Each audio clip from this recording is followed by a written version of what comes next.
Pan India star hero Prabhas నటించిన చిత్రాలలో Salaar cinema ఒకటి. కేజీఎఫ్ వంటి సెన్సేషనల్ సినిమాని ప్రేక్షకుల ముందుకి తీసుకువచ్చిన డైరెక్టర్ ప్రశాంత్ నీల్ దర్శకత్వంలో ప్రభాస్ నటించిన ఈ చిత్రం గతేడాది ప్రేక్షకుల ముందుకు వచ్చి ఎంతో అద్భుతమైన విజయాన్ని సొంతం చేసుకుంది.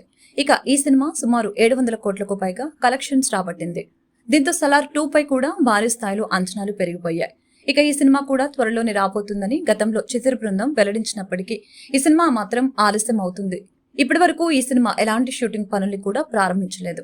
ఇక నిర్మాతలు ఈ సీక్వెల్ సినిమా చేయాలని డైరెక్టర్లపై ఒత్తిడి తెచ్చినా ఆయన మాత్రం చేసే పరిస్థితులు లేరని తెలుస్తోంది. ప్రభాస్ ప్రస్తుతం కల్కి 2, రాజాసాబ్, స్పిరిట్ సినిమాలతో పాటు హను రాఘవపూడి డైరెక్షన్ లో చేయబోయే సినిమా పనుల్లో బిజీగా ఉన్నారు. ఈ క్రమంలోనే డైరెక్టర్ పై సలారు నిర్మాతలు ఒత్తిడి తెచ్చిన ప్రభాస్ అందుబాటులో ఉండరు కనుక చేసేదేమీ లేక ప్రశాంత్ నీలు తన తదుపరి చిత్రం ఎన్టీఆర్ తో చేయడానికి అన్ని ఏర్పాట్లు సిద్ధం చేసుకుంటున్నారని తెలుస్తోంది. నిజానికి ఈ సినిమా ఇప్పటికే షూటింగ్ పనులు జరుపుకోవాలని ఈయన దేవర సినిమాతో బిజీగా ఉన్న నేపథ్యంలో ఆలస్యం అవుతూ వస్తుంది.